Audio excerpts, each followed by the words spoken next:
तेलंगाना हुकूमत ने रियासत भर के तमाम स्कूलों बशमूल CBSE, ICSE, IB और दीगर बोर्ड से वाबस्ता स्कूलों में तेलुगु को लाजमी मजमून के तौर पर पढ़ाने को ज़रूरी करार दिया है।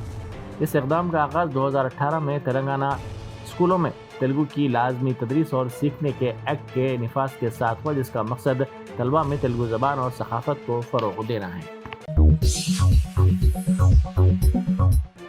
साबिक़ रियासती वज़ीर व BRS के कारगुज़ार सदर तारक रामाराव ने कहा है कि SLBC वाक़े के सिलसिले में हुकूमत को चाहिए कि वो फौरी तौर पर कामों में तेज़ी पैदा करे ताकि टनल में फंसे हुए वर्कर्स को बचाने में कामयाबी हासिल की जा सके।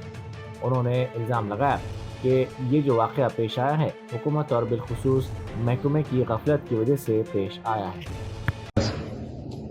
We demand the state government, the Congress government in Telangana, to come forward immediately in light of recent spate of incidents that have happened, spate of mishaps that have happened purely because of neglect of the government, neglect of the concerned department. We had seen the entire retaining wall of Sunkishala project going down, causing almost damages to the extent of hundreds of crores. Likewise, the Sri Sailam left bank tunnel, which unfortunately collapsed, and about 8 people are still trapped for the last 72 hours. We demand that the government come forward, immediately constitute a judicial commission headed by a sitting judge of the High Court, and make sure that every single fact comes out, because there are stories and rumors and information being received by media and opposition parties as well, that the government did not take any kind of scientific measures before they restarted the work after 4 years.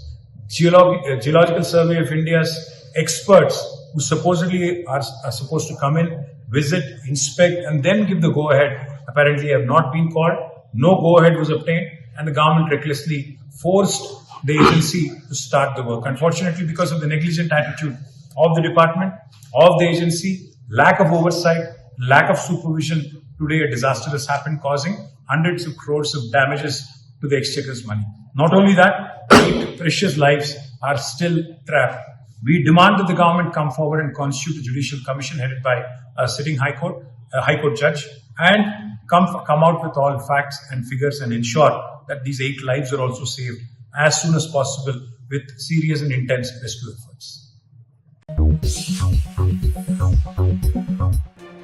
SLBC tunnel हादसे में फंसे 8 अफराद में से एक गुरप्रीत सिंह के भाई ने हाल ही में रियासती हुकूमत की तरफ से शुरू की गई इमदादी कोशिशों पर रद्द-ए-अमल जाहिर किया। उन्होंने कहा कि तेलंगाना हुकूमत ने उनके भाई की हिफाजत नहीं की। हम सब ने सोचा कि उन्हें बचा लिया जाएगा, लेकिन जब हम सुरंग के करीब आते हैं तो हमने देखा कि सुरंग मुनहदम हो चुकी है। उन्होंने इस मामले पर अपनी तशवीश का इजहार किया। यादाद्री भुवनगिर टाउन में खातून कांस्टेबल ने खुदकुशी कर ली। इसकी शिनाख्त अनुषा के तौर पर की गई है, जो जिला सिद्दीपेट की रहने वाली है। इसको 2020 में AR कांस्टेबल के तौर पर मुंतखब किया गया था और इसे यादाद्री जिले के हेडक्वार्टर में तैनात किया गया था।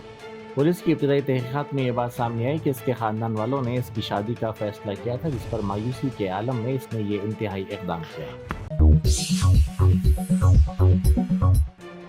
कचाकुंडा पुलिस ने एक रैकेट को बेनकाब करते हुए गुजरात से बच्चों को हैदराबाद लाकर फरोख्त करने वाली टोली को गिरफ्तार कर लिया। ये कार्रवाई रचाकुंडा स्पेशल ऑपरेशन टीम और चैतन्यपुरी पुलिस ने अंजाम दी। कमिश्नर पुलिस सुधीर बाबू ने मीडिया से बात करते हुए कहा कि खुदबुल्लापुर की रहने वाली कृष्णा वेनी ने BSc बायोकेमिस्ट्री की तालीम हासिल की। साल 2016 में इसकी शादी विकाराबाद से ताल्लुक़ रखने वाले रवि कुमार से हुई थी। खातून लावलद बताई गई है और साल 2019 में इसकी अपने शौहर से अलहदगी हो गई। बादशाह इसकी मुलाकात कोतापेट के रहने वाली दीप्ति और सिकंदराबाद के संपत से हुई और वो लावलद जोड़ों को बच्चे फराहम करने के लिए सोशल मीडिया पर तलाश में रहते थे। इस दौरान कृष्णा वेनी की सोशल मीडिया के जरिए गुजरात की वंदना से मुलाकात की। कृष्णा वेनी की ख्वाहिश पर वंदना ने 1.5 लाख रुपए में शीरख्वार लड़की और 2.5 लाख रुपए में लड़का फरोख्त करने की पेशकश की। Important exemplary work. Got 4 just born babies from the hands of accused. These accused got these babies from Gujarat, and then they're selling these babies to some married husband and wife. One baby was sold to Vijayawada, another baby to Mahbubad district, and the baby Hyderabad city, and fourth baby in the process of that's in the process of selling it, the baby. Then we got this accused. In this main activity, it evolves from Gujarat. One Vandana are two agents, Savitri and Sunita. These people came to Hyderabad. Vandana also visited Hyderabad. They came in contact with Krishnaveni and then Deepthi. Krishnaveni is also accused in another case in Gopalpuram, Hyderabad city. After having developed this contact, they looked for a married couple who wanted to buy a child through illegal means. So they were looking for this, and we got credible information, and then we picked up one while they are trying to.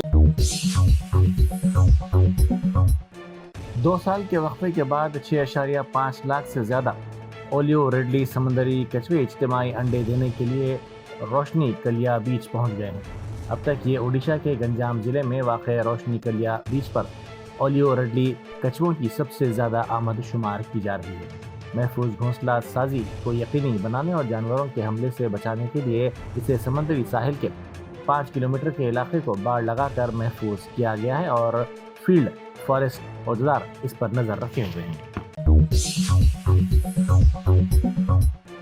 Maharashtra मजलिस के नायब सदर सैयद मोइन ने कहा है कि हाल ही में मुनक़िदा Maharashtra assembly के इंतखाबात के मौके पर नांदेड़ से वो मजलिस के उम्मीदवार थे। उस वक्त इंतखाबी मुहिम के आखिरी दिन सिर्फ 15 मिनट बचे हुए थे। उन्होंने वाज़ेह किया कि उन्होंने ये बात उस वक्त कही थी क्योंकि ये आवाज़ें आवाम से आ रही थी कि 15 मिनट बाकी रह गए हैं। उन्होंने कहा कि वक्त की कमी के पेश नज़र उन्होंने कहा कि 15 मिनट बाकी हैं, जिस पर उनके 1 घंटे के बयान को सुने बगैर सिर्फ 15 मिनट के तबसरे को सोशल मीडिया पर चलाया जा रहा है। गौर कीजिए कि 15 मिनट वाले बयान को आज एक लंबा समय हो गया है। मैं एमआईएम पार्टी का उम्मीदवार था, नांदेड़ से विधानसभा का इलेक्शन का कैंडिडेट था मैं। तो जब मैंने प्रचार शुरू किया था तो प्रचार के लास्ट डे में जब प्रचार खत्म होता है तो उस दिन 5 बजने के लिए 15 मिनट बाकी थे। तो उस समय का मेरा बयान है और मैंने जब नीचे से आवाज आ रही थी वक्त के बारे में, टाइम के बारे में, तो मैं कहा कि अभी 15 मिनट अभी बाकी है और मैं भी 15 मिनट वाला हूं। लेकिन पूरे बयान को, 1 घंटे के बयान को आप सुनते नहीं है, लेकिन बस उतनी क्लिप निकाल के चलाते हैं। 15 मिनट के बयान के मायने क्या है? अगर मैं किसी के खिलाफ अनाप शनाप बकता या किसी समुदाय के खिलाफ बोलता या किसी मजहब के खिलाफ बोलता या हमारे हिंदू भाइयों के खिलाफ बोलता तो यकीनन आचार संहिता उस वक्त में आप देखते हैं कि महाराष्ट्र इलेक्शन कमीशन महाराष्ट्र भी यहाँ पे मौजूद है, पुलिस है। अगर ऐसा कुछ बयान होता, भड़काऊ भाषण होता तो उसी वक्त मुझ पे केस दर्ज होता, उसी वक्त में एफआईआर होती। लेकिन समझते कुछ और है, बीजेपी वालों को कोई काम नहीं। बीआरएस की रुकन कानून साज काउंसिल के कविता ने महाशिवरात्रि के मौके पर वेमुलवाड़ा की मंदिर में पूजा की। Thank you. జై తెలంగాణ. అందరికీ నమస్కారం. ఈరోజు మహాశివరాత్రి సందర్భంగా తెలంగాణ ప్రజలకందరికీ కూడా హృదయపూర్వక శుభాకాంక్షలు తెలియజేస్తున్నాను. అట్లానే యావత్ భారతావనిలో కూడా మహాశివరాత్రి అంటే చాలా పెద్ద పర్వదినం. పర్వదినం సందర్భంగా మన దేశం ప్రజలు అందరూ కూడా సుభిక్షంగా ఉండాలని చెప్పి మనస్ఫూర్తిగా కోరుకుంటున్నాను. మన తెలంగాణలో దక్షిణ కాశీగా పిలువబడేటటువంటి వేములవాడ రాజన్న దర్శనం చేసుకోవడం నా పూర్వజన్మ సుకృతంగా నేను భావిస్తా ఉన్నాను. అది కూడా శివరాత్రి అయ్యవారి దర్శనం, అట్లానే అమ్మవారి దర్శనం, లక్ష్మీ గణపతి దర్శనం చాలా అద్భుతంగా సాగింది. మరి మన వేములవాడ రాజన్న అంటేనే కోడెముక్కల రాజన్న, మన తెలంగాణ ప్రజలకు బంగారం లాంటి మన రాజన్న. మరి రాజన్నను అంతకుముందు ఆంధ్ర పాలకులు బద్నాం చేసే విషయం మీకు తెలిసిందే. వేములవాడకు వస్తే వాళ్ళు ఎలక్షన్ तेलंगाना कांग्रेस की रुकन असेंबली परनीका रेड्डी ने अपनी सास बीजेपी के रुकन पार्लियामेंट डी के अरुणा से ख्वाहिश की है कि उनके हल्के नारायणपेट में नवोदया स्कूल कायम किया जाए। एक सरकारी तकरीब में दोनों बहू और सास मौजूद थी। सास और बहू की इस दिलचस्प बातचीत की वीडियो सोशल मीडिया पर वायरल हो गई। इसमें बहू परनीका रेड्डी को अपने बाजू ठहरी डी के अरुणा से ये कहते हुए सुना गया कि महबूबनगर लोकसभा हल्के में नवोदया स्कूल के क़याम के सिलसिले में एक खबर मौसूल हुई है। नारायणपेट असेंबली हलके को इस सिलसिले में याद रखा जाए और ये स्कूल नारायणपेट में कायम किया जाए। इस पर डी के अरुणा ने कहा कि नारायणपेट में पहले ही सैनिक स्कूल कायम कर दिया गया है, जिस पर परमिका रेड्डी ने मुदाखलत करते हुए कहा कि वो स्कूल चला गया है, इसको वापस लाया जाए। इस पर डी के अरुणा ने कहा कि अराजी मिलने पर यह स्कूल कायम किया जाएगा। कांग्रेस के रुकने पार्लियामेंट सी किरण कुमार ने मरकजी मुमलिकती वज़ीर दाखिला बंडी संजय के खिलाफ चीफ इलेक्शन कमिश्नर से शिकायत की है। उन्होंने कहा कि बंडी संजय ने करीमनगर में एमएलसी इंतखाबात के मौके पर अपनी इंतखाबी मुहिम के दौरान कांग्रेस पार्टी के खिलाफ नामुनासिब रिमार्क्स किए हैं। किरण कुमार ने कहा कि बंडी संजय ने क्रिकेट के खेल की मिसाल देते हुए कहा कि अगर ग्रेजुएट राय दहिंदे कांग्रेस को वोट देते हैं तो वो पाकिस्तान को कामयाब करेगी और अगर वो बीजेपी को वोट देते हैं तो हिंदुस्तान कामयाब होगा। जर्मनटन super speciality hospital national award winner doctor Mir Jawad Zar Khan, German trained senior orthopaedic surgeon and director, माहिर डॉक्टर्स डॉक्टर वासिफ आजम और doctor Bharvi Chanduri, senior cardiologist और दीगर डॉक्टर्स नुमाया खिदमत अंजाम दे रहे हैं। Robotic surgery, advance cath lab, MRI, operation theatre, ICU, 2D ultrasound जैसी सहूलियात से आरास्ता कॉर्पोरेट लेवल हॉस्पिटल। वाजबी फीस में हर मर्ज से शिफायाबी के लिए Germanton super speciality hospital, Attapur.